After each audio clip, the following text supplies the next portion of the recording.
Mesdames, Messieurs, bonjour à tous. Vous êtes en direct sur TV Noyer-Renard.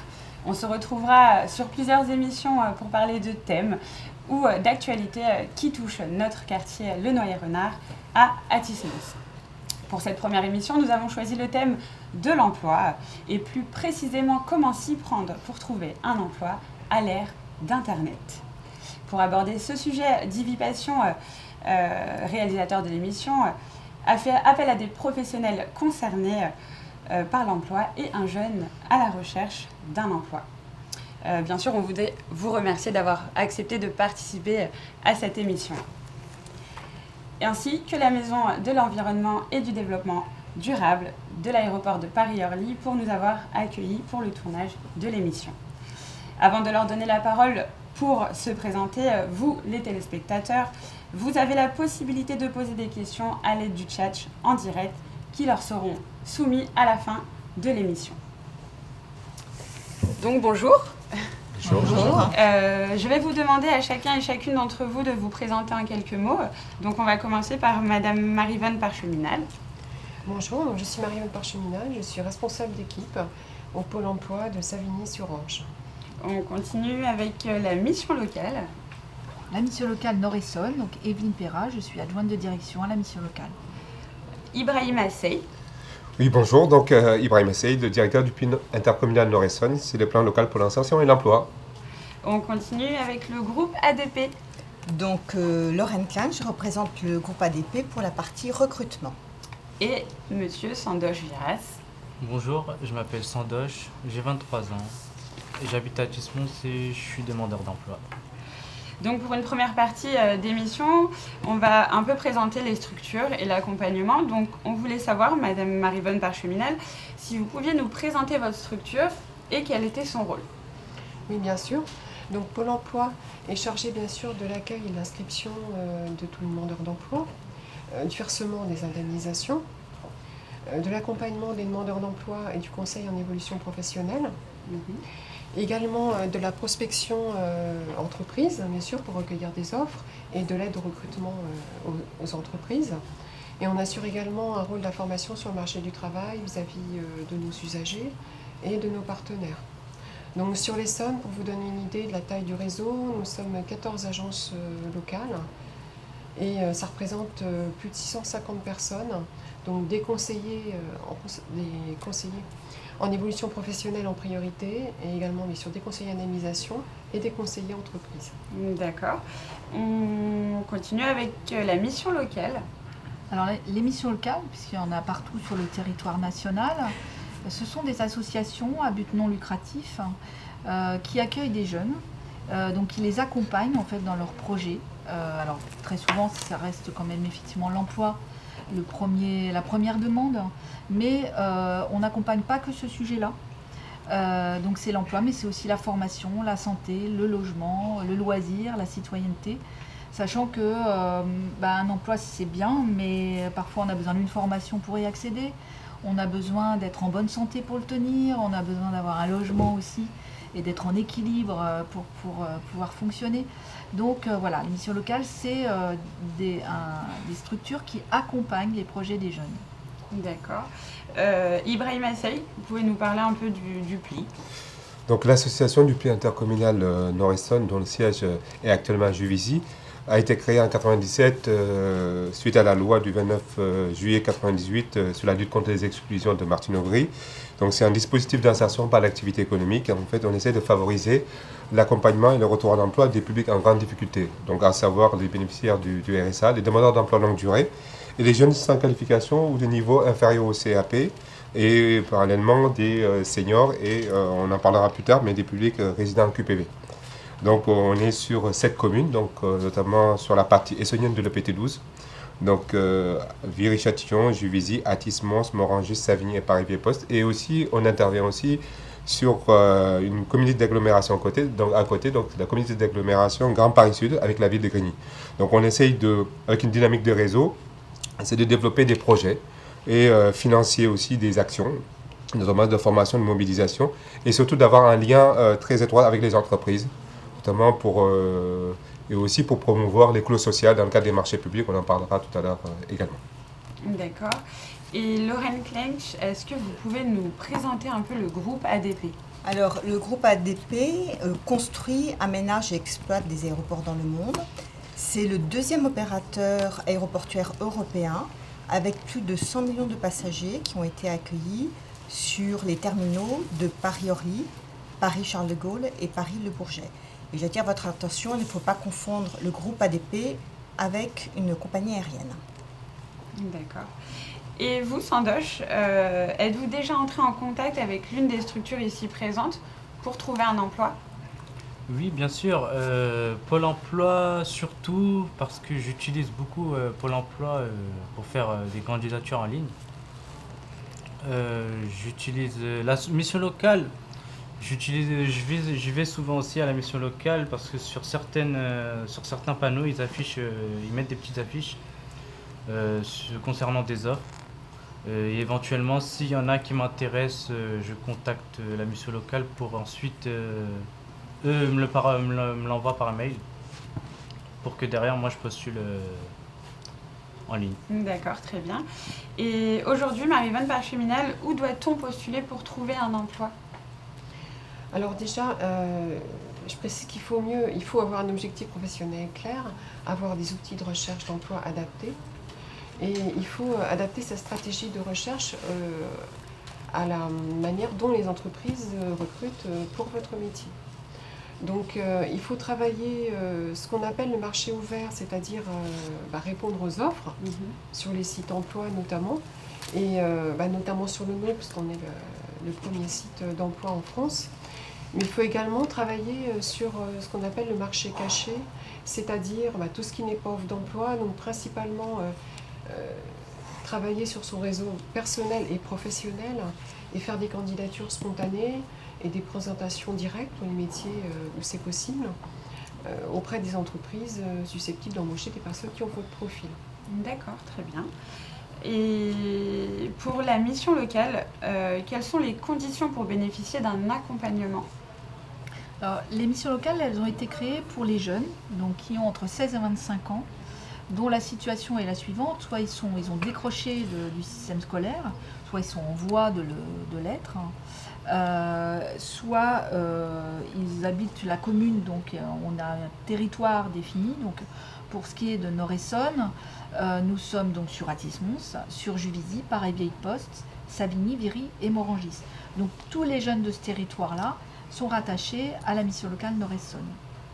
Voilà, 6 communes et avoir l'âge. Alors, c'est 25 ans inclus, donc ça va jusqu'à 26 ans. D'accord, très bien. Et pour le pli, pareil, quelles seraient les conditions pour pouvoir bénéficier d'un accompagnement? Donc, le pli intervient pour un public spécifique, notamment, c'est la raison pour laquelle le pli bénéficie notamment des financements européens. Donc, dernièrement, effectivement, on a eu les élections européennes. Il faut dire que aussi c'est une déclinaison aujourd'hui de la politique européenne au niveau de l'inclusion, au niveau de l'emploi. Donc, on intervient pour un public à partir de 18 ans. Donc, ce sont les personnes ayant ayant comme critère, donc habiter, tout à l'heure je l'ai dit, l'une des communes, notamment du territoire d'intervention du pli, et aussi être demandeur d'emploi de plus d'un an, bénéficiaire du RSA, c'est aussi sans qualification, et aussi de niveau inférieur au CAP BP. Et donc avec aussi des difficultés d'insertion socio-professionnelle. Et ce qui est important aussi, donc on peut être bénéficiaire du RSA, mais c'est surtout ayant comme priorité de trouver un emploi. Voilà, et donc à partir de là, ils signent ce qu'on appelle les participants, donc c'est un terme qui est actif, donc c'est un participant, c'est pas un bénéficiaire, et que le participant signe un contrat d'engagement, donc entre son conseiller jeune ou adulte et le demandeur d'emploi lui-même, le chercheur d'emploi plus précisément, et le conseiller ou le référent de parcours qui le suit tout au long du parcours, c'est-à-dire de son intégration jusqu'à sa sortie du dispositif. Et pour sortir du dispositif, faut avoir au minimum ce qu'on appelle une sortie positive, avoir 6 mois d'emploi cumulé, donc, et aussi une formation diplômante validée. Voilà, ça c'est les dispositifs d'intégration et de sortie du pli. D'accord. Et en quoi votre structure se différencie-t-elle de la mission locale ou du pôle emploi? Donc pour le pli, donc je dis donc le pli accompagne ces publics spécifiques, donc en grande difficulté pour ne pas répéter, mais c'est plutôt l'accompagnement renforcé.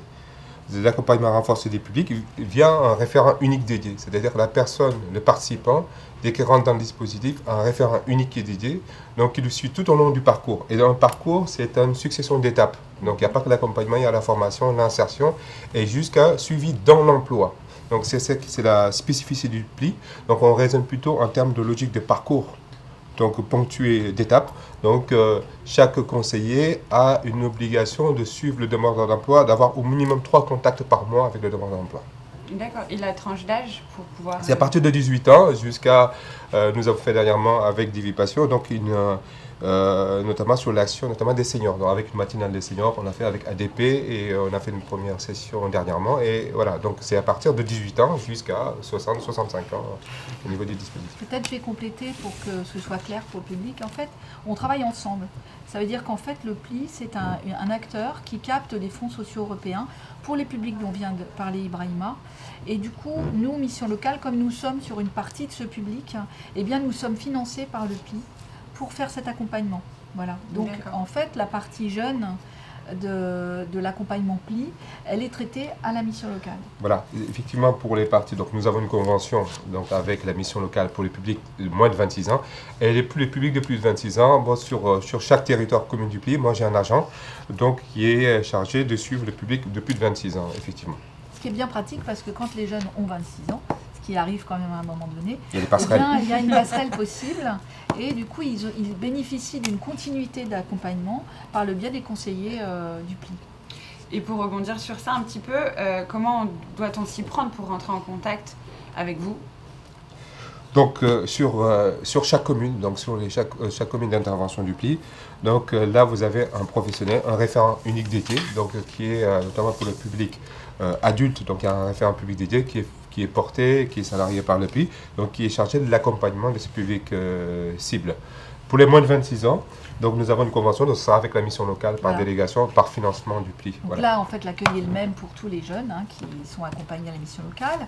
Donc, alors pour les jeunes d'Atis, puisque là on parle du Noyer-Renard, l'accueil se fait à Juvisy, au 9 rue du Docteur Vinot, au-dessus des pompiers.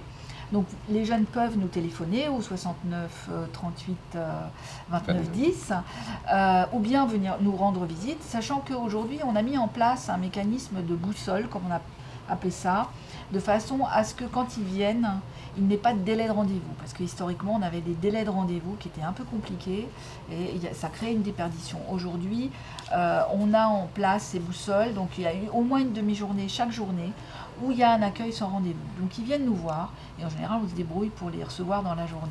Voilà. D'accord, très bien. On va passer aux offres et aux aides de recrutement. Pour l'ADP, comment procédez-vous pour faire connaître un peu vos offres d'emploi ? Alors, on passe par des sites généralistes comme Pôle emploi, Météo Job, Monster, Cadre emploi, l'APEC, aussi des sites qui sont plus spécifiques, spécialisés, comme le Moniteur, Village de la Justice, l'étudiant, ou bien entendu, effectivement, les réseaux sociaux comme LinkedIn. Et aussi, nous avons un site, le groupe ADP a un site. Donc ce site que je vais vous donner, donc c'est groupe adp-recrute.talent-soft.com. Alors ce site vous permet de vous créer votre espace personnel. Vous pouvez mettre en ligne votre CV et votre lettre de motivation. Et aussi vous pouvez, à l'aide de mots-clés, ça vous permet de recevoir des messages d'alerte où vous aurez apparaîtront les offres d'emploi qui correspondront à votre demande. Je vous donne un exemple. Vous recherchez un poste d'acheteur. Dans ces cas-là, vous mettez par exemple 2 mots-clés, commercial et négociation. D'accord, donc il y a bien un site directement du groupe ADP qui effectivement, permet voilà, aux personnes extérieures de où on dépose nos offres, bien entendu, et aussi nous, par rapport à nos offres, quand on est en recherche d'offres, on passe par les différents sites que j'ai cités ultérieurement. D'accord, très bien. Et pour le Pôle emploi, comment utiliser les sites de recherche d'emploi ? Alors, il y a effectivement des sites généralistes et des sites spécialisés par secteur d'activité. Donc, il faut repérer ceux qui sont les plus intéressants en matière d'emploi pour pour son objectif. Donc je commence par parler de notre site Pôle emploi. Donc notre site, il ne regroupe pas seulement les offres qu'on collecte directement, mais également les offres d'une soixantaine de partenaires, ce qui représente à peu près 300 000 offres en permanence. Donc ces offres sont bien sûr régulièrement actualisées, leur légalité est vérifiée. L'objectif, c'est que le marché du travail ouvert soit le plus accessible et le plus transparent possible pour tous. Et que la rencontre, l'intermédiation entre le recruteur et le candidat puisse se faire de la manière la plus rapide et la plus fluide possible. Donc on conseille plus que fortement aux candidats de déposer leur profil, leur CV sur les sites emploi, dont le nôtre en priorité, et en détaillant bien les compétences les plus intéressantes qui sont recherchées par les entreprises. C'est important pour que votre profil ressorte. C'est important aussi d'actualiser très régulièrement votre CV, pas qu'il apparaisse en dernier sur la base de données. Et il est important aussi de s'abonner aux offres d'emploi qui vous intéressent par rapport bien sûr aux métiers recherchés, à la zone géographique qui vous intéresse, au type de contrat, au niveau de salaire, etc. Donc vous rentrez tous ces critères une fois pour toutes et ça vous permet avec l'abonnement de recevoir toutes les nouvelles offres qui vont être créées directement dans votre espace personnel. Donc ça évite bien sûr de Donc perdre c'est du pas temps. forcément une obligation de s'abonner. Ah non, c'est pas une obligation, mais c'est vrai que ce serait dommage. Ça plus. évite de refaire la recherche à chaque fois. D'accord. Ça permet de ne pas rater l'opportunité en matière d'offre d'emploi. D'accord, très bien. Lorraine Klinx, nous on voulait savoir sur les réseaux sociaux, peuvent-ils être un atout pour la recherche d'emploi? Oui, bien sûr, c'est un atout pour la recherche d'emploi, mais en mettant une alerte qu'il faut bien faire attention de ne pas mélanger ce qui reste du domaine public et du domaine privé. Et donc, il faut savoir qu'un employeur a accès à tout ce qui est public. Donc, attention aux photos, aux textes qui peuvent être préjudiciables pour le futur candidat qui cherche un emploi. Et pouvez-vous nous expliquer un peu comment fonctionnent, on va dire, les RH ou comment ils procèdent pour pouvoir sélectionner un candidat? Alors, en fait, la sélection, elle est faite à partir des critères qui sont recherchés pour le poste et, bien entendu, des CV qu'ils ont reçus, des éléments qu'a donné le candidat, qu'il a marqué sur son CV, à savoir expérience, niveau d'études et puis les compétences requises. Et quels conseils donneriez-vous à une personne pour préparer son entretien? Alors, je dirais déjà, avant l'entretien, c'est effectivement ce que disait l'âme de Pôle emploi, si je peux dire comme ça, c'est avoir un CV à jour et bien le soigner, donc effectivement toujours le mettre à jour, bien le réactiver. Attention aussi aux fautes d'orthographe. Se renseigner sur l'entreprise et sur les projets en cours de cette entreprise. Regrouper, et aussi, alors le groupe ADP, mais je sais qu'aussi sur les réseaux, il y a ce type de simulateur. Le groupe ADP propose un simulateur d'entretien d'embauche qui aide à la préparation orale de l'entretien. Et le jour de l'entretien, c'est arriver à l'heure, soigner sa présentation, poser des questions au recruteur, qui sont en adéquation, bien entendu, avec l'annonce d'emploi, parler de son projet professionnel et, in fine, remercier, à la fin de l'entretien, remercier le recruteur et lui demander quelles seront les dates de prise de décision pour justement le poste qui est requis. Voilà. D'accord. Et vous, Sandoz Virès, quelles sont vos façons de procéder, vous, pour trouver un emploi? Tout d'abord, j'ai deux manières de procéder pour ma recherche d'emploi. Tout d'abord, la première, c'est je fais des candidatures spontanées. Je me lève le matin, je vais préparer mes CV. Ensuite, je pars en transport un peu partout en Île-de-France, surtout sur Paris. J'hésite pas non plus à déposer mon CV sur certains magasins qui mettent des petites affiches sur les vitrines. j'hésite pas à déposer mon CV. Et la deuxième manière, c'est que je postule en ligne, dont sur des sites comme Pôle emploi, Météo Job, Indeed. Je postule sur ces sites d'offres d'emploi et c'est comme ça que je procède à ma recherche d'emploi. D'accord. Et quelles ont été pour vous vos difficultés pour trouver un emploi? Bah, je trouve que la principale difficulté, c'est sur certains critères d'offres qui demandent par exemple d'avoir le permis de conduire ou de savoir parler couramment anglais. C'est un frein, je peux dire, énorme pour moi, vis-à-vis de moi, vu que j'ai pas encore ces caractéristiques-là. Et je sais que si je peux quand même postuler à ces offres-là, mais si je sais que derrière il y a d'autres candidats qui ont le permis, qui ont des diplômes nécessaires, ou qui sachent couramment parler anglais, je sais qu'ils seront prioritaires par rapport à moi. D'accord, donc ça reste vos difficultés à vous à chaque fois pour trouver un emploi. C'est ça. D'accord, très bien, merci. On va s'orienter un peu plus vers la mission locale. On aurait aimé savoir quel était votre rôle et vos actions pour aider ces personnes à trouver un emploi.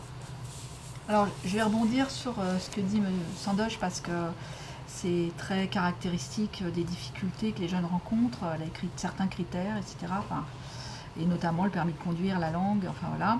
Alors là aussi, il y a des systèmes qui existent. Il y a des formations à l'anglais, mais il y a aussi, on développe depuis peu, nous, des projets de départ à l'international pour que des jeunes qui ont envie d'avoir une expérience justement en Angleterre ou ailleurs d'ailleurs, puissent réaliser un projet de quelques mois. Enfin, voilà. Donc ça, je ne peux pas tout vous lister parce qu'il y a énormément de choses à la mission locale, mais je vais essayer de rester synthétique et vous donner au moins quelques points. La garantie jeune, vous avez peut-être déjà entendu parler, c'est un dispositif d'accompagnement renforcé donc c'est un contrat aussi, qu'on signe sur 1 an et pendant 1 mois et demi on accompagne les jeunes tous les jours. C'est-à-dire que là c'est pas je viens à la mission locale de temps en temps, ils sont avec nous tous les jours, on les lâche pas et pendant cette période ils bénéficient d'une allocation. Alors je vous en parle pourquoi, parce que pour la question du permis par exemple, ça peut être un moyen si le jeune peut mettre de côté, c'est quand même une allocation qui est autour de 490 €, c'est quand même pas rien, de mettre de côté pour se payer son permis de conduire. Voilà, donc ça peut être une des solutions par exemple. Donc ça c'est un des axes. Après sur la partie préparation justement à l'embauche, alors nous on accompagne aussi les jeunes de façon à ce qu'on ne fasse pas juste un CV, mais que ce CV on l'ait travaillé, on ait travaillé le contenu, on ait réfléchi à qu'est-ce qu'on va dire quand l'employeur va nous poser des questions. Comment on va se présenter pour aussi caler avec ce que disait madame, c'est-à-dire il y a quand même des règles, je vais dire, ou bien une façon de présenter les choses qu'il faut travailler. Donc on fait des simulations d'entretien aussi, de façon à les y préparer.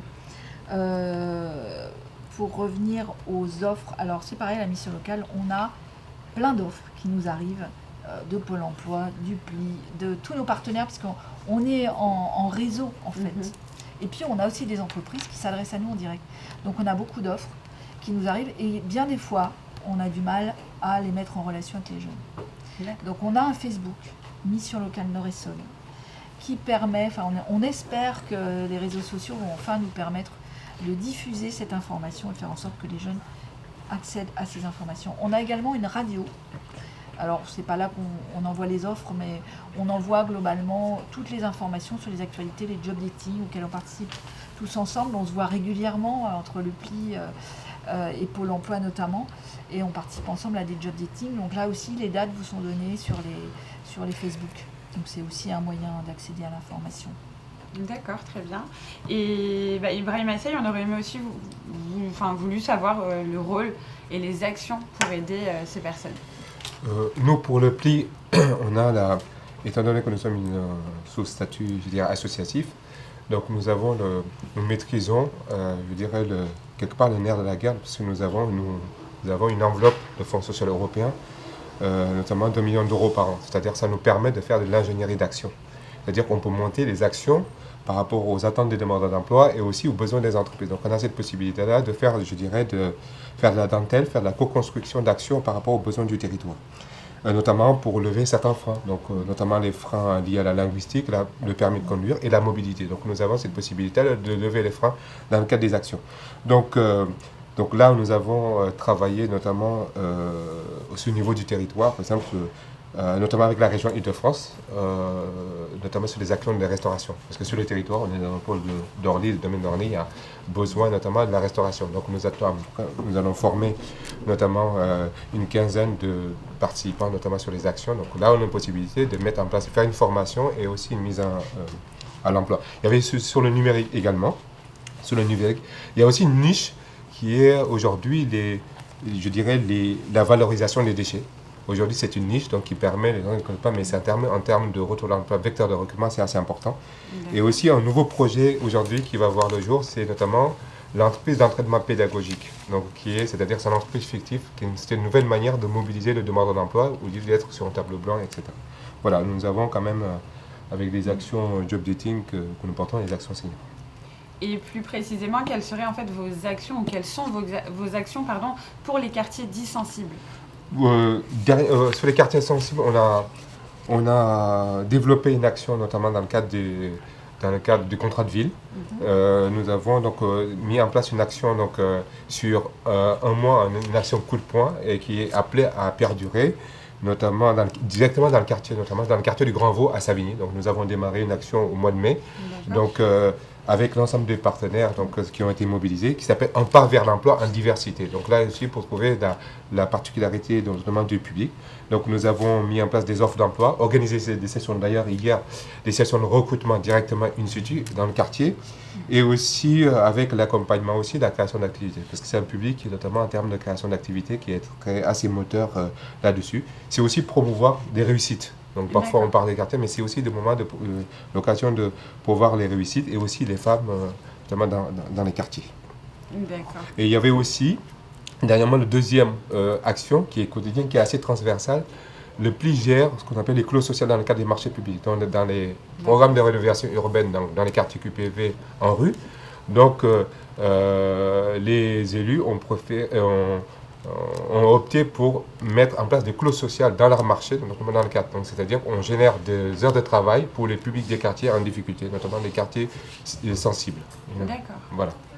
Et pour vous, Evelyne Perra, la mission locale, quelles sont ses actions dans ces quartiers dits sensibles? Alors, je ne vais pas répéter ce que dit Ibrahima, parce que ce qu'il décrit, c'est les choses qu'on fait ensemble. En commun. À côté de ça, il y a un dispositif que les gens ne connaissent pas forcément, qui s'appelle les emplois francs. Ça permet en fait à une entreprise qui embauche quelqu'un qui réside dans un quartier politique de la ville, donc des QPV, comme on disait tout à l'heure. Je traduis parce que c'est notre jargon, mais donc les QPV, le Noyer-Renard en fait partie. Donc toutes les personnes qui habitent le Noyer-Renard peuvent bénéficier d'un emploi franc. Donc ça veut dire que l'employeur, en fait, il va vous embaucher sur un contrat normal, mais lui va être aidé. Donc c'est autour de 5 000 € par an pendant 3 ans pour un CDI et 2 500 pour un CDD. Donc c'est quand même pas rien, et donc c'est un encouragement à embaucher les gens qui sont dans ces quartiers. Donc ça, c'est pas un dispositif de la mission locale, c'est un dispositif national. Et donc nous on est là aussi pour relayer l'information auprès des employeurs comme auprès des jeunes, parce que les jeunes peuvent aussi aller se vendre entre guillemets en disant voilà, je suis issu d'un quartier, vous pouvez bénéficier de ça.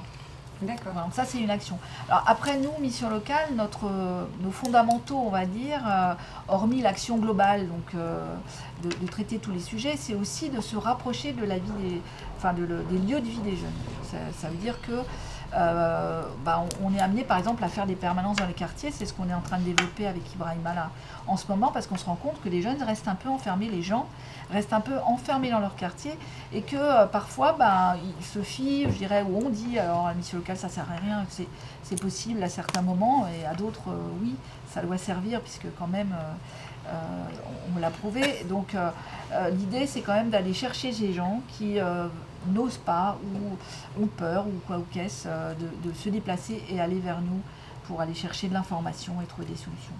D'accord, très bien. Et maintenant, on va s'orienter un peu plus vers Pôle emploi. Pour vous, Marie-Yvonne Parcheminel, quelles sont vos actions, vous, en tout cas la mission locale, le Pôle emploi, pour aider à trouver un emploi?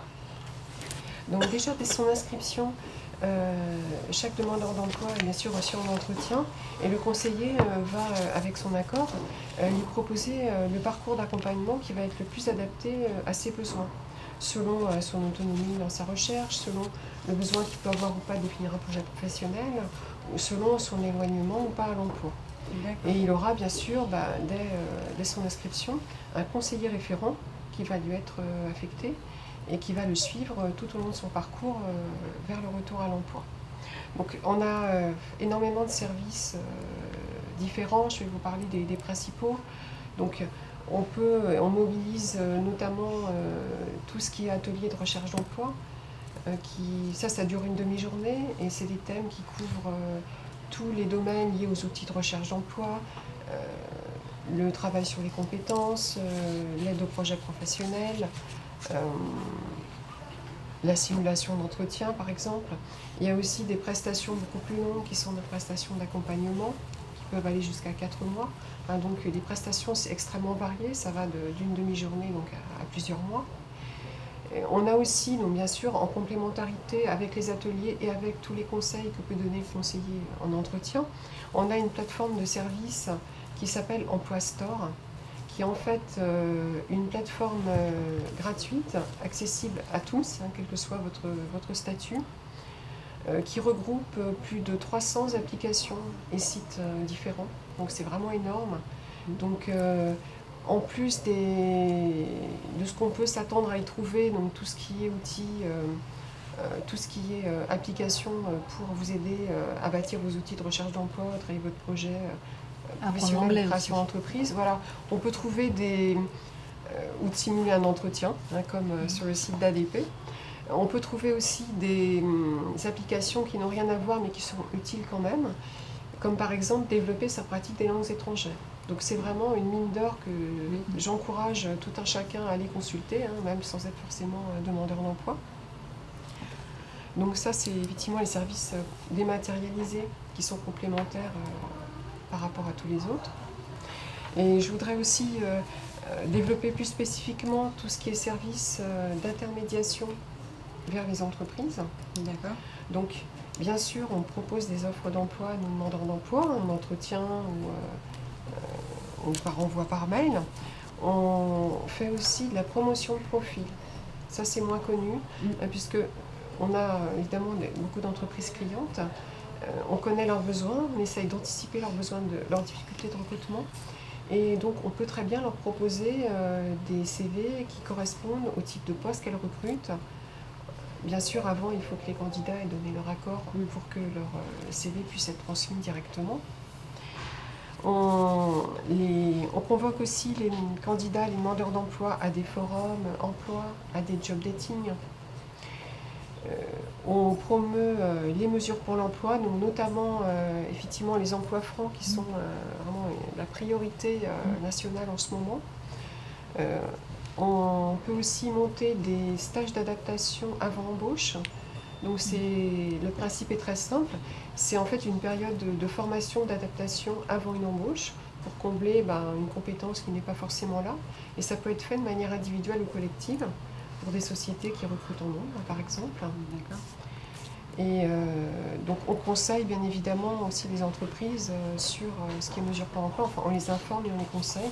Donc sur les emplois francs dont on vient de parler, et également par exemple pour le secteur non marchand, sur le parcours emploi-compétences, c'est important parce que le parcours emploi-compétences, c'est un contrat d'insertion, donc qui va là se dérouler dans le secteur non marchand, c'est-à-dire dans l'éducation nationale, dans les collectivités locales, dans les associations.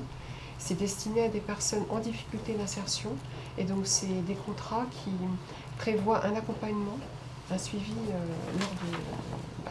lors de ce contrat qui dure en moyenne 1 an, et également des formations pour développer ses compétences. Donc voilà les principales actions et qui sont effectivement souvent menées avec nos partenaires, notamment tout ce qui est rencontre emploi, puisqu'on va certainement développer un petit peu. Oui, je pense, les parce actualités. qu'on voilà, on va vous demander un peu aussi, pour le PLI, la mission locale et le Pôle emploi, quels vont être en fait vos projets et vos événements qui vont être mis en place autour de l'emploi, de la recherche d'emploi. Donc le PLI. Pour le pli, j'ai envie de dire, aujourd'hui, on a, si vous cherchez dans la restauration, si vous cherchez aujourd'hui dans le numérique, si vous cherchez aujourd'hui dans la téléphonie, tout à l'heure, ce que je disais, c'est une niche aujourd'hui parce qu'on a pas mal d'entreprises. Donc, aujourd'hui, derrière, notamment dans la réparation des téléphonies aujourd'hui, donc on a pas mal de, notamment certaines entreprises qui vont s'ouvrir dans une ville d'à côté, à Sainte-Geneviève-les-Voies, avec des besoins, notamment en termes de recrutement. Il y a aussi tout ce qui est valorisation des déchets. Donc aujourd'hui, on a notamment des bacs de poubelles de réparation. Donc c'est assez spécifique, donc il y a des besoins. Dans la mécanique, notamment aussi, on y reviendra, qui est assez important. Donc c'est-à-dire que si vous êtes vraiment en recherche dans ces secteurs-là, aujourd'hui, le PLI a une solution, notamment pour les demandeurs d'emploi, que ce soit jeunes ou plus avancés dans l'âge, notamment pour le public senior. Donc voilà, donc vous avez aussi pas mal d'actions donc, au niveau du PLI, donc, que vous pouvez retrouver effectivement sur les sites internet, que vous c'est relayé sur les Facebook, comme effectivement ça permet aussi de communiquer sur les actions. Donc en tout cas aujourd'hui vous avez 4 secteurs sur lesquels vous pouvez en même temps être rémunéré, notamment par le biais de l'ASP, et aussi suivre la formation et se qualifier. Ce qui est important, c'est se former, mais aussi se qualifier. Voilà, c'est aussi important donc, que vous pouvez retrouver. Donc ça, c'est un projet que le PLI met en Voilà, place. et qui vont démarrer à partir de septembre. À partir De septembre, donc, qui vont durer 4 à 5 mois pour certains. Il y a aussi une action, j'aimerais bien revenir là-dessus, c'est aussi au terme de visite. Donc, ce n'est pas une visite pour aujourd'hui, au PLI, on a expérimenté, notamment, on va revenir sur quelque chose, peut-être quelques-uns connaissent ici, mais c'est-à-dire aujourd'hui, on va faire ce qu'on a appelé, nous, les jeudis de l'emploi, c'est des opérations coup de poing. C'est-à-dire aujourd'hui, tous les jeudis, on investit une zone d'activité avec 5 candidats en moyenne, donc avec des CV. Donc au lieu d'envoyer maintenant, c'est-à-dire on investit une zone d'activité. Donc c'est-à-dire on va aller déposer directement, notamment chez les employeurs, notamment déposer des candidatures. C'est-à-dire aujourd'hui on revient, sans doute que c'est ce qu'on connaissait il y a quelques années, pour sortir un peu de tout ce qui est limite informatique, on envoie des CV, etc. etc. Donc c'est une manière aussi d'expérimenter les nouvelles manières de recherche d'emploi. Les job dating, par exemple, c'est des choses qu'on fait de façon récurrente, donc à la rentrée, il y en aura à nouveau. C'est très intéressant parce que justement, là, on a l'employeur avec nous. Et on va dire que dans la règle du jeu, c'est pas lui qui filtre, c'est nous.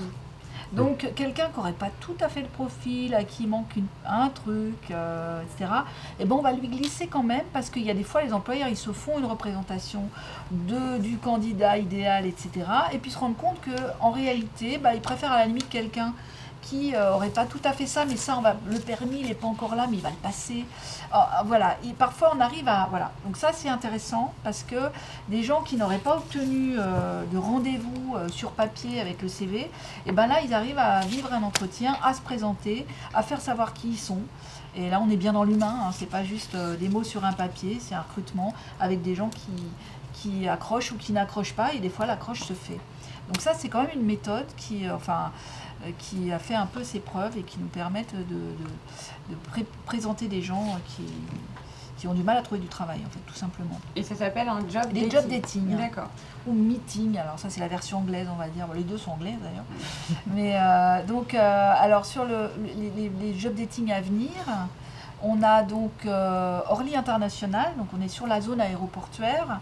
Orly International qui tous les ans, au mois d'octobre, organise un gros événement. Alors vous avez déjà entendu parler peut-être, parce qu'on en est à la 6e édition je crois. Donc le prochain, c'est le 17 octobre. Et un autre événement encore qui est relié à celui-là, mais pour faute d'espace, on les a mis en 2 temps différents. Le 14 octobre, c'est aussi un forum, mais sur l'entrepreneuriat. Donc pour les gens qui ont envie ou souhaitent devenir auto-entrepreneurs ou créer leur activité. Voilà, donc ça c'est un peu dans les actualités, on va dire, qu'on a, enfin des dates qu'on peut vous donner aujourd'hui, parce qu'après, là, à la rentrée, il va y avoir d'autres dates, mais on ne peut pas trop vous les dire, enfin on les a pas, tout simplement, on les connaît pas encore. Donc ça va après diffuser sur nos Facebook ou nos pages, respectives. Moi, ce que je peux dire sur un peu les nouveautés, enfin les choses qu'on essaie d'expérimenter, parce que les missions locales, c'est aussi un peu des structures d'expérimentation. Ce qu'on a développé là depuis un an, c'est les groupements de jeunes créateurs. C'est-à-dire qu'on s'est rendu compte qu'on a des jeunes qui étaient un peu découragés sur la recherche d'emploi et qui finissent par se dire moi, je vais essayer de me débrouiller autrement, je vais créer mon propre emploi en devenant auto-entrepreneur. Et jusqu'à présent, on ne savait pas trop comment accompagner ça, mais là, on a vraiment développé une forme d'accompagnement avec un partenariat avec les acteurs qui savent, on va dire, accompagner cela. Et donc, ça, c'est quelque chose qui est en émergence et qu'on a commencé à monter sur l'année 2018 notamment. Avec en plus en bout de course la possibilité de passer un diplôme qu'on appelle le DUCA, c'est un diplôme universitaire de créateur d'activité qui donne une équivalence bac et qui peut permettre de renforcer un petit peu le projet du jeune dans son projet d'auto-entrepreneuriat par exemple. Donc ça c'est une des pistes. Et puis après pour la mission locale on a prévu, on est en train de travailler sur un club entreprise. Donc ce qu'on met derrière cette idée, c'est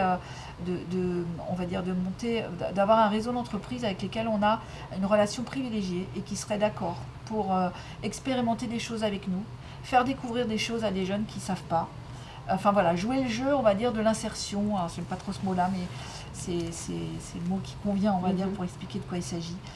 Donc là, on est en train de travailler à ça, à développer un réseau d'entreprises avec lesquelles on essaie de souder un vrai partenariat qui va nous permettre de glisser aussi des jeunes qui sont un peu en difficulté, quoi.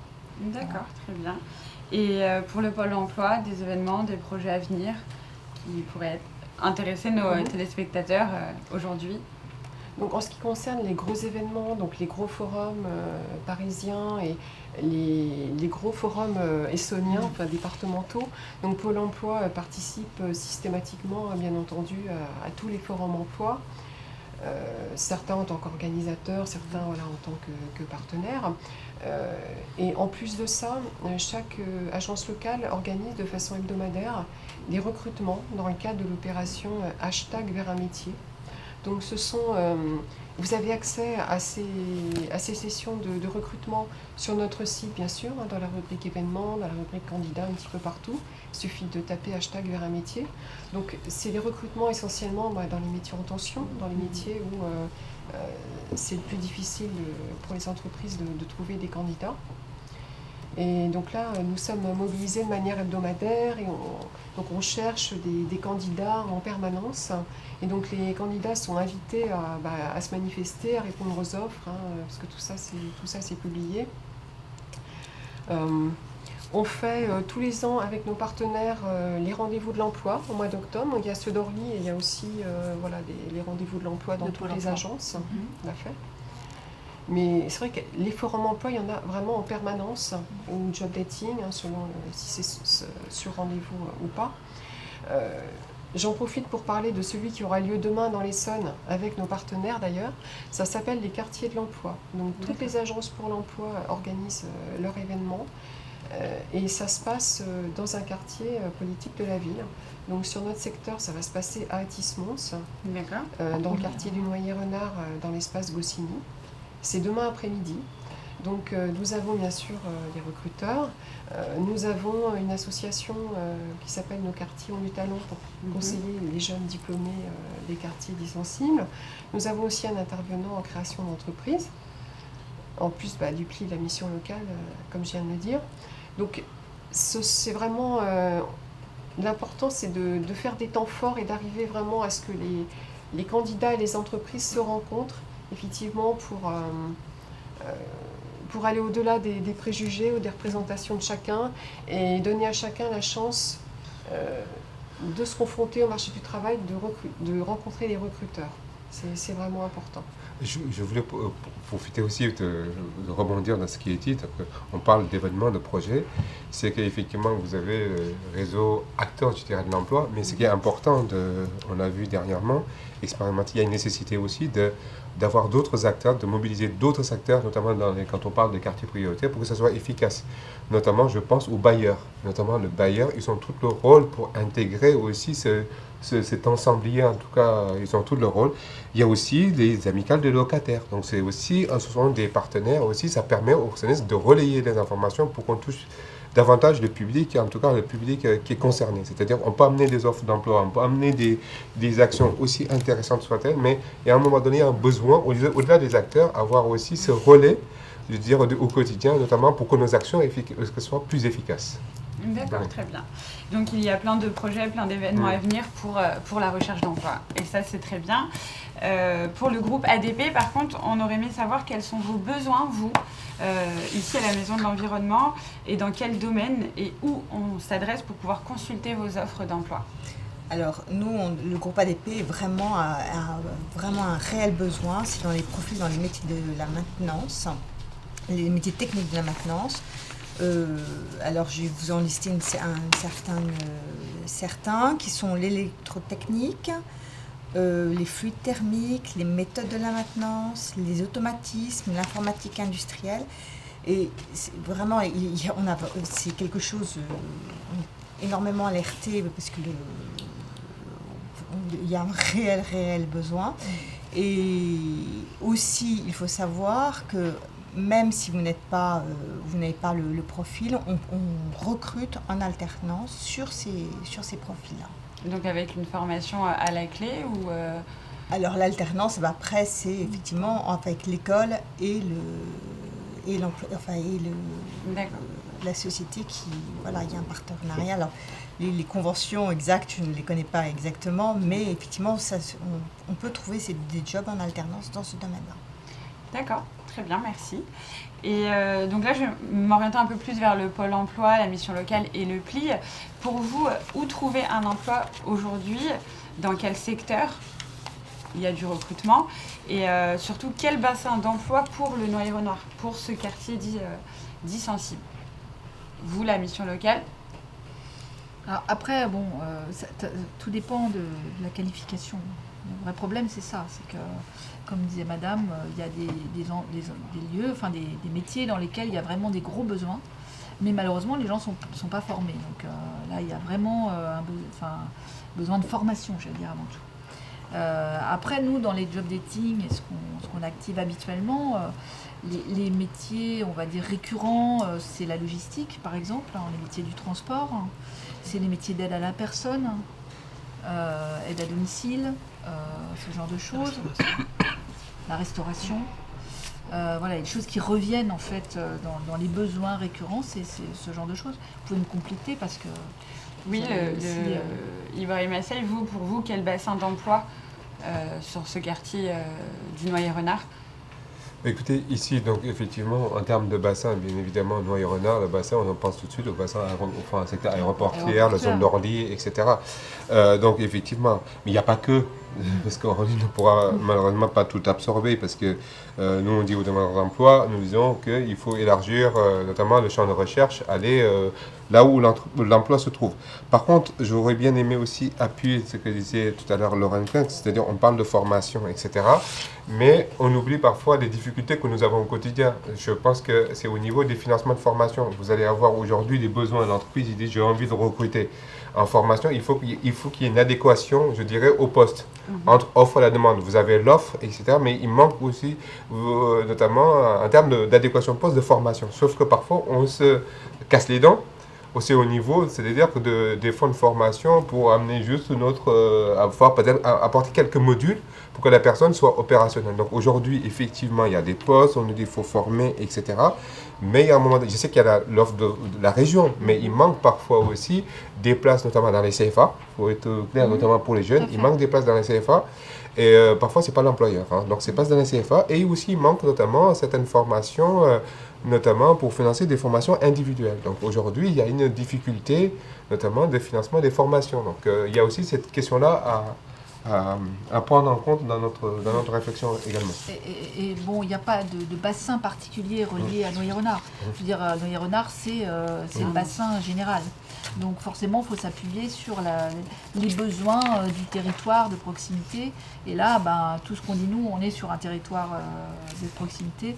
Donc c'est forcément les métiers, enfin les offres qu'on reçoit traditionnellement. Donc effectivement, la logistique, le transport, enfin ce qu'on a dit, ça revient quoi. Et surtout, il ne faut pas laisser aussi entendre ce qu'on on recuse, que ce soit tous les partenaires aussi, c'est de dire vous allez trouver de l'emploi, laisser entendre que vous allez trouver de l'emploi dans le quartier du Noyer-Renard. Ça, c'est pas possible, c'est pas entendable. C'est-à-dire que nous, on part de dire on va aller là où il y a de l'emploi, il faut y aller. Donc c'est ça que, effectivement.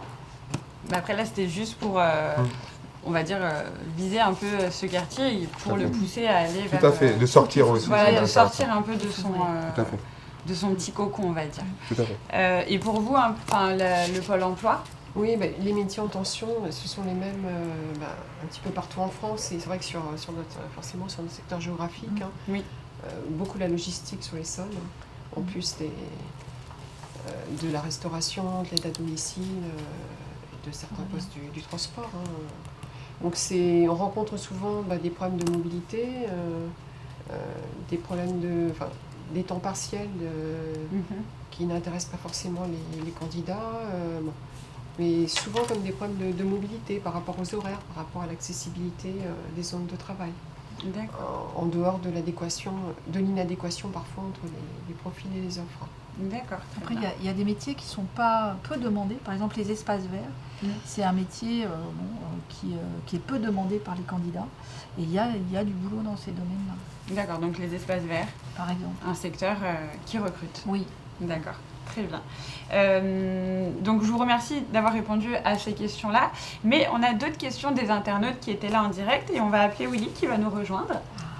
Et qui va vous poser en fait ces questions que durant ce direct, les internautes ont envie de vous poser. Bien, bonjour.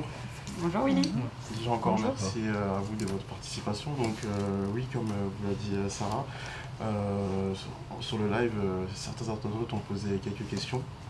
Et j'aimerais... la première question, donc c'est un internaute qui demande, selon vous, que répondre lorsqu'on est dans un entretien d'embauche? Quelle réponse doit-on donner lorsqu'un recruteur nous demande « Citez-moi 5 de vos défauts et de vos qualités ». Ça, c'est la question. C'est amusant comme question. C'est une bonne question, oui. C'est amusant. Zandoche, qu'est-ce que tu dirais, toi? Souvent, moi, en plus, j'ai pas trop à faire affaire avec cette question, en fait.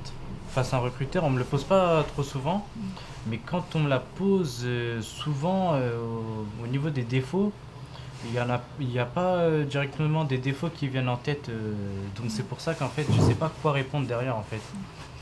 Une vraie bonne question. C'est pour ça que c'est une vraie bonne question. J'ai envie de dire que c'est une manière aujourd'hui de poser qui est aujourd'hui, ce sont des questions qu'on posait il y a 15-20 ans aujourd'hui. Moi, c'est aujourd'hui, ça c'est des questions. Cette question, exactement, justement. Tout à fait. Je pense que ça se pose plus comme ça. C'est-à-dire que, bien évidemment, on est consciencieux, on a préparé bien l'entretien, on va essayer de trouver des faux défauts, je dirais. Donc on ne va pas tourner les choses comme ça. Donc il y a un moment donné, aujourd'hui, j'ai l'impression que c'est une manière de voir, si je peux me permettre, on est étonné effectivement de trouver ce genre de questions qui aujourd'hui, ce n'est plus le cas aujourd'hui. Ce n'est plus d'actualité. Donc à mon avis, c'est parfois... ça peut tomber. Voilà. Mais c'est-à-dire que voilà, ce qu'on fait, il faut rester classique en utilisant les, entre guillemets, des défauts qui ne sont pas... je suis très méticuleux pour dire, voilà, je ne suis pas très trop pointilleux, parce que ça peut être aussi, ça dépend de ton interlocuteur, ils peuvent voir le côté un petit peu rigide, etc. On peut le voir de notre côté, c'est assez important. Voilà. L'important, c'est difficile de répondre, parce que là, ça va dépendre du métier, déjà, et de la personne. C'est bien la preuve que ça se travaille, c'est-à-dire que du coup, on ne peut pas vous répondre. Puisque selon le métier, un défaut peut être une qualité, et une qualité peut être un défaut. Donc forcément, ça doit s'adapter au métier et ça doit s'adapter à la personne. Vous ne pouvez pas non plus raconter n'importe quoi. Si vous n'êtes pas méticulé, vous n'êtes pas méticuleux. Donc il faut aller aussi chercher en soi. C'est un vrai travail qu'on a à faire chacun pour aller chercher en soi ce qui nous caractérise. Et c'est pour ça que nous, à la mission locale, on a tendance maintenant à travailler en collectif. Parce que quand on est en collectif, on arrive mieux à comprendre qui on est, parce qu'on est différent des autres. Parce qu'on ne se rend pas compte comme ça sinon. En étant avec les autres, on se rend compte qu'on a telle ou telle particularité. Donc c'est ça qu'il faut mettre, il faut aller chercher nos particularités et les nommer. Alors moi, ce que je dirais par rapport aux défauts aux qualités, il faudrait plutôt que le futur candidat, vraiment travaille sur ses compétences. Et ça, c'est quelque chose qui est extrêmement important. Qui se sert de son expérience pour mettre en valeur ses compétences. Et là, l'employeur, vraiment, c'est quelque chose sur lequel il est très, très demandeur. D'accord. Ouais, c'est exactement à ça que je pensais, en fait, notamment pour les qualités, parce qu'il ne suffit pas de dire je suis motivée, j'ai le sens de l'initiative, par exemple. Il faut être capable de donner des exemples concrets à l'appui de ce qu'on avance.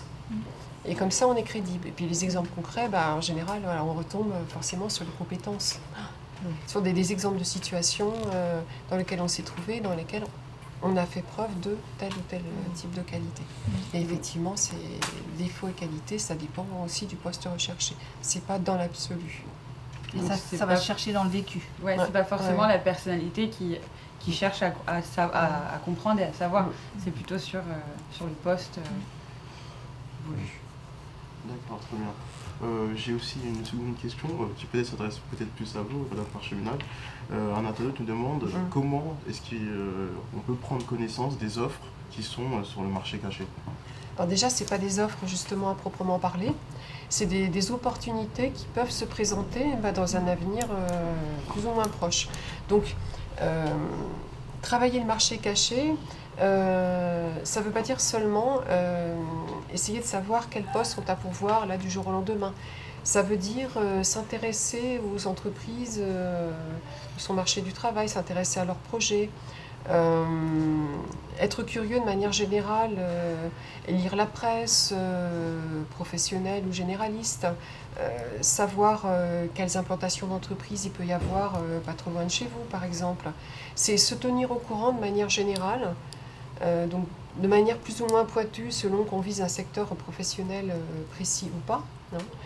C'est savoir entretenir les contacts avec son réseau professionnel, donc par exemple ses anciens clients, ses anciens fournisseurs, ses partenaires, ses anciens collègues peut-être.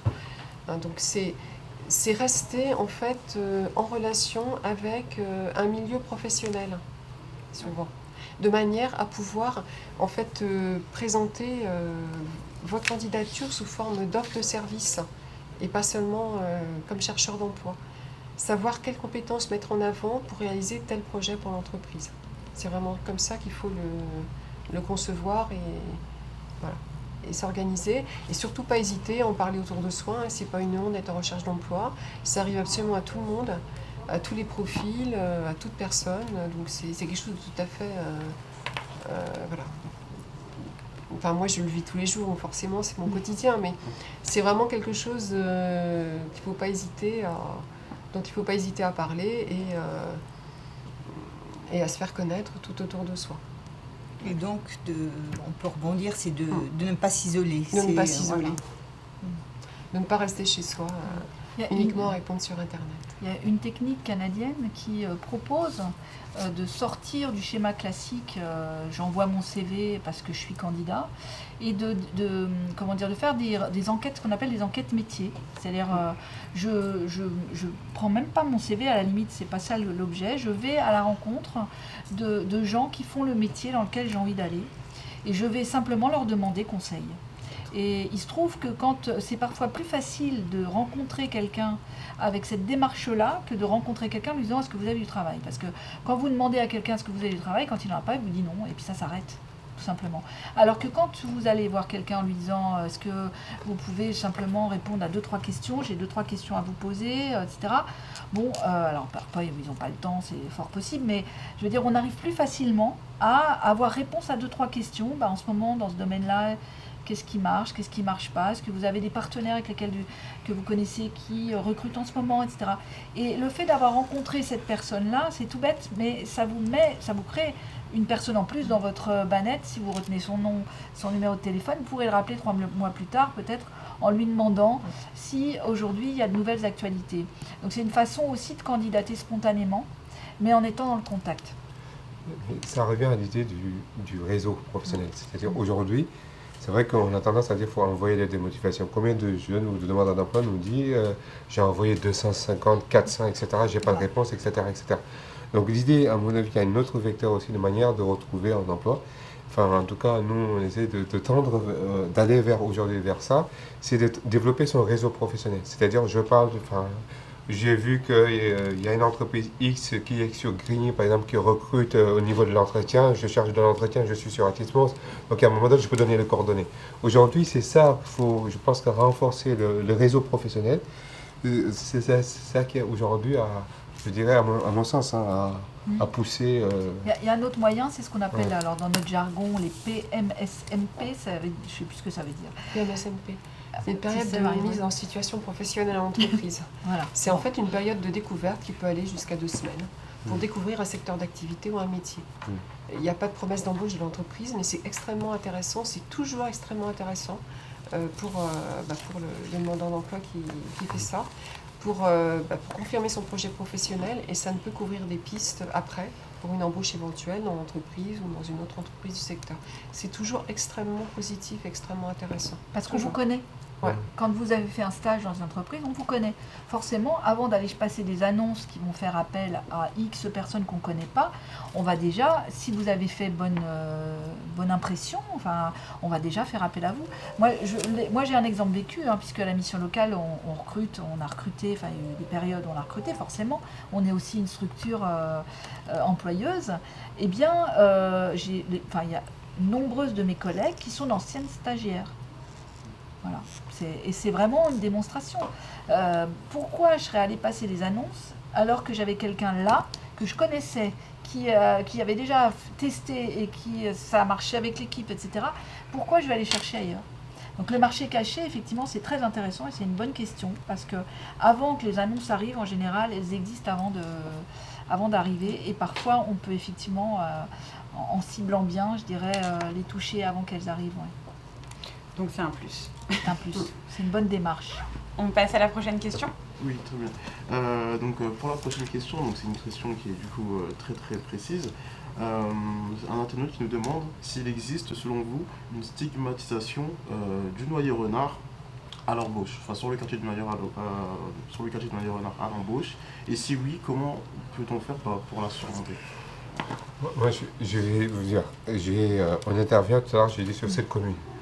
On intervient sur certains domaines QPV, notamment de Grigny, de la Grande Borne, sur les autres, Grand Vaud, sur le Noyer-Renard. Je n'ai jamais vu une entreprise dire je ne prends pas quelqu'un parce qu'il vient d'un quartier. Je n'ai pas vu. J'ai eu une affaire de session de recrutement, d'ailleurs, plus tard qu'hier, donc il y avait une session de recrutement à la maison du projet à Grand Vaud. On n'a jamais eu une entreprise qui nous dit j'ai des réticences de venir parce que ils savaient aussi que les publics qu'on voyait, c'est des publics cibles, c'est des parties du Grand Vaud.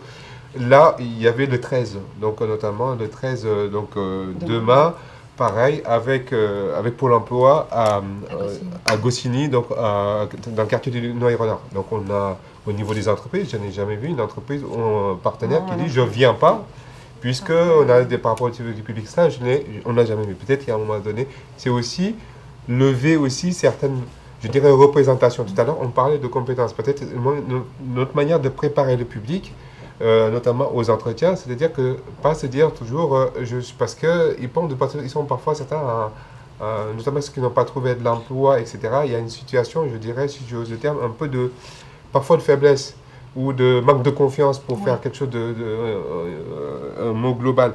Et c'est-à-dire que c'est à nous, professionnels, demandeurs d'emploi, d'inverser la chose. On réfléchit par la compétence. Vous avez des compétences, de voir que par les compétences. Le reste, après, si ça existe, c'est vrai. Mais pour moi, d'être un petit peu hermétique, en tout cas au moment de l'entretien, à ces choses-là. Donc voilà, donc de dire que nous, sur le terrain, en tout cas, moi, je n'ai jamais vu ni d'entreprise qui a... Il n'y a pas réellement de stigmatisation sur le quartier ou la ville où on habite. Exactement. Non, je crois qu'on les crée inconsciemment en pensant que ça existe.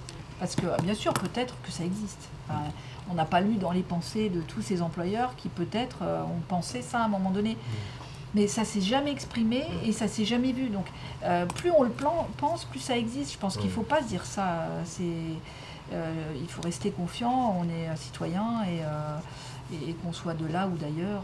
Parce qu'on a la même chose avec l'âge, ceux qui nous disent on ne vient pas parce que c'est l'âge. Et à un moment donné, on a fait notamment une matinale senior avec les seniors. Il y a un moment donné, toutes les entreprises qui étaient là, ils étaient conscients que c'est des personnes qu'on avait, ils avaient tous l'âge, en tout cas, je m'excuse, mais plus de 45 ans, ils le savaient tous. En venant, toutes les entreprises, en tout cas, le savaient. Donc à un moment donné, quelque part, ça désinhibe un petit peu les demandeurs d'emploi. Voilà. C'est la même chose que le quartier, que d'autres. Je suis une personne de couleur, je suis, etc., etc. Si ça existe, mais il faut voir... en tout cas, notre rôle, c'est de voir le verre à moitié plein. Voilà. D'accord, très bien. Et donc, du coup, j'arrive déjà à la dernière question. Pareil, on a entendu qui nous demande si vous recevez beaucoup de demandes d'alternance. Ou si vous aidez beaucoup. De l'offre en alternance? Non, pas sur mon secteur d'activité. Non. Enfin, quelques offres d'entreprises de services personnels, type coiffure et autres, mais c'est limité. Nous, en tous les cas, le groupe ADP a des offres en alternance et on les retrouve sur le site du groupe. Et c'est des rendez-vous qui ont lieu, enfin les rendez-vous d'alternance, il y a énormément de forums régionaux sur Paris au printemps. Donc c'est vrai que les gros employeurs, les grands comptes ont tendance à se regrouper effectivement sur ce type d'événements et à les gérer pour tout le groupe, pour toute la société de manière beaucoup plus globale sur des gros événements ou sur leur site et pas forcément déposer des offres isolées dans les pôles emploi. Moi, j'avais juste dans ce cas-là une proposition parce qu'on a fait aussi dans le cadre des contrats de ville, vous voyez, des pactes, etc. On l'a fait ici sur ces territoires, cette question-là, on l'a traité. Il y a un moment, mais par contre, on a toujours du mal, quand on sort effectivement les chiffres, on a du mal à répondre le nombre si vous prenez le port notamment par rapport à l'alternance, c'est assez faible. Il faut être très clair. Peut-être qu'à un moment donné, en termes de proposition, c'était de s'appuyer avec le développement économique, notamment des agglos, pour voir les entreprises qui sont sur le territoire et de développer avec eux l'alternance. Aujourd'hui, tout à l'heure, je l'ai dit, il y avait un point sur les CFA, une problématique donc de place, de formation. Et là, c'est aussi, on n'a pas d'impact. Nous, on n'a pas beaucoup développé, je pense que d'autres partenaires aussi, parce qu'on n'a pas de lien beaucoup. On a des portefeuilles entreprises, mais de lien avec les entreprises du territoire pour un peu faire l'OPA sur ces entreprises pour leur, notamment, entre guillemets, vendre l'alternance. Voilà, donc il y a aussi cette difficulté-là pour être un peu plus clair. Il faut que l'entreprise soit prête à former. Parce que des fois, ils n'ont pas forcément énoncé une demande en alternance. Ils peuvent avoir des offres, mais soit effectivement, il faut absolument qu'ils soient qualifiés, soient formés, ils ne peuvent pas prendre des alternants. Soit ce n'est pas le cas et on peut négocier les contrats en alternance. Mais c'est vrai que c'est une vraie difficulté, l'alternance. Mais il ne faut pas lâcher. Il faut quand même il faut faire des recherches parallèles. Il ne faut pas chercher que de l'alternance. Il faut tabler sur plusieurs plans pour y arriver, je pense. Donc c'était la dernière question. Donc merci William, merci d'avoir répondu aux questions des internautes. Juste pour conclure, quel conseil donneriez-vous à ces personnes en recherche d'emploi? Moi je sais ce que j'ai envie de dire. J'ai envie de dire qu'aujourd'hui, on est à l'ère des réseaux sociaux, qu'on est à l'ère de l'informatique, d'Internet, et c'est des outils extraordinaires parce qu'aujourd'hui, on capte l'information. Le constat qu'on a, nous, c'est qu'on a des offres, plein d'offres, mais on n'arrive même pas à mettre des gens dessus. Alors, moi, je pense que déjà, la première chose, c'est qu'il faut sortir de chez soi. Parce qu'on ne peut pas tout avoir par ce moyen-là. Il y a plein de choses qu'on a besoin de travailler qui sont des choses de fond et qu'on ne peut pas travailler uniquement derrière un écran. Ça me semble être un leurre. Mais on est dans une période où on y croit. Alors je pense qu'effectivement, on le fait et je pense qu'on a raison. Mais il faut quand même se dire que ça ne suffit pas et que le fait d'échanger avec d'autres, ça nous permet de mieux nous connaître. Ça nous permet, comme on a dit tout à l'heure, de se connecter, de faire des rencontres. Et que c'est ça qui est quand même la clé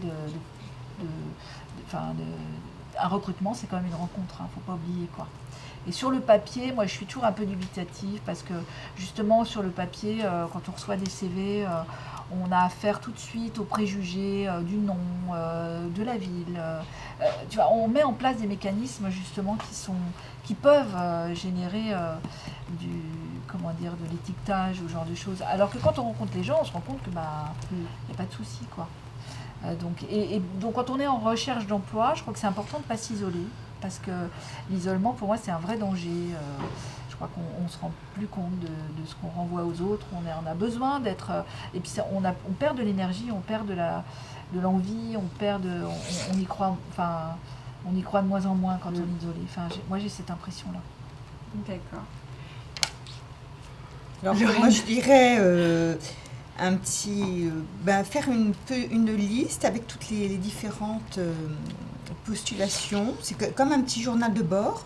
On mentionnera l'entreprise sur laquelle on a candidaté, la date, la référence, les compétences recherchées. Vraiment, j'appuie sur les compétences qui sont extrêmement importantes dans une recherche d'emploi. Et ce journal de bord permettra, si le recruteur vous appelle, tout de suite d'avoir accès à ces informations et d'être très réactif. Et aussi de pouvoir relancer une candidature où il n'a pas eu de réponse. Et je dirais, alors effectivement, c'est rester motivé aussi, ça c'est vraiment rester motivé et puis ne pas se décourager. Très bien. Et Marie-Vanne Parfuminel, quel conseil Je rejoins tout à fait ce qui ont été dit. Donc déjà, à partir d'un bon pied dans sa recherche au départ, pour ne pas se fatiguer et se décourager. Donc avoir un ou plusieurs, si on a plusieurs cordes à son arc, objectif clair. S'assurer que ces outils de recherche d'emploi sont au point pour ne pas se griller auprès d'entreprises qui nous intéressent. Ne pas rester effectivement chez soi isolé à faire des recherches uniquement par le net et rencontrer à chaque fois que possible des entreprises, des recruteurs de manière générale. Se faire aider par les conseillers Pôle emploi, ils sont entièrement disponibles, ils répondent à vos sollicitations, à vos demandes, pas 24 heures sur 24, mais presque. Donc ne pas rester seul, échanger. Si vous avez la possibilité dans votre agence de participer à un club de recherche d'emploi ou à ce type de prestations, c'est très intéressant. Donc on peut rechercher un emploi, c'est un processus qui peut aller plus ou moins vite, mais c'est important de savoir que ça se fait au fil de l'eau, par des contacts, des initiatives que l'on comprend quotidiennement. C'est pas quelque chose qui nous tombe dessus du jour au lendemain sans qu'on fasse rien. Donc c'est important aussi d'être actif, mais régulièrement, tous les jours, et de ne pas se décourager, et effectivement de rester en contact avec tous ceux qui peuvent vous aider, que ce soit au niveau professionnel, personnel. D'accord. Parfois, on a des surprises en faisant autre chose que ce qu'on avait prévu. En prenant un chemin détourné, on arrive à nos objectifs.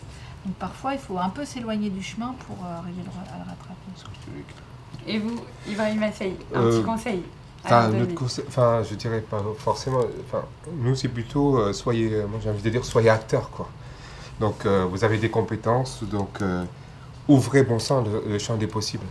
Et à un moment donné, c'est aller vers, on a dit. Donc, aller vers, c'est aussi faire un pas, parce qu'effectivement, il y aura toujours des professionnels, il y a pas mal d'acteurs, mais parfois, c'est aussi à nous, aux demandeurs d'emploi, de faire un pas. Juste un pas, mais pour retrouver un emploi, je pense que c'est ça qui est nécessaire. Le côté actif et faire le pas. Voilà, c'est juste ça. Merci pour ces conseils, en espérant que ça les aide maintenant à aller de l'avant et d'être acteurs comme vous le dites si bien. Mais j'aimerais surtout en fait vous poser une question, Sandoche. Que retenez-vous aujourd'hui de ce débat? Pour vous, qu'est-ce qui vous aiderait maintenant à aller de l'avant, d'être acteur de votre recherche d'emploi? Alors, ce que je retiens du débat, c'est qu'il y a beaucoup, les organismes ici présents, bénéficient beaucoup d'aide pour les demandeurs d'emploi. Ils nous aident dans les démarches. Ils nous proposent des avantages comme les tickets mobilité dont la mission locale en a parlé, pour se déplacer. Et ensuite, ne pas se décourager. Je prends mon exemple en particulier, mais ne pas se décourager. Moi, ça fait un petit bout de temps que je recherche un emploi. Je me décourage pas, je garde toujours la même motivation. Et je sais qu'un jour ou l'autre, ça va finir par se payer au bout d'un moment. Donc, je lâche pas prise. Je sais que, ouais, comme je disais, les différents organismes ici présents, ils sont là pour nous aider, nous accompagner. Et tous ces points-là, ça peut être que bénéfique pour nous, en fait. Ok, très bien. Bon, en espérant que ça fonctionne pour toi. J'espère aussi. Donc, merci beaucoup d'avoir répondu à toutes ces questions, d'avoir été présent à cette émission. Et bien sûr, pour cette fin d'émission, on tient à remercier l'ensemble des collaborateurs.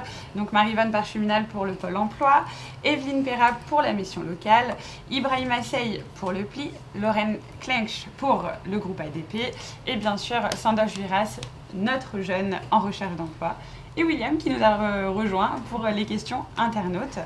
Bien sûr, nous avons le service jeunesse et sport de la ville d'Athis-Mons, la mairie d'Athis-Mons qui a su mettre en place l'ensemble des moyens mis à notre disposition pour réaliser cette belle émission, la maison de l'environnement qu'on remercie pour l'accueil aujourd'hui et bien sûr l'association Divipation qui, comme son nom l'indique, a permis de mettre en valeur la diversité des recherches de nos invités aujourd'hui. Merci beaucoup et à bientôt pour de prochaines émissions. On peut souffler. Bravo, merci beaucoup. On s'applaudit. Pour l'animation. Merci pour l'animation. Ça a duré un peu plus longtemps.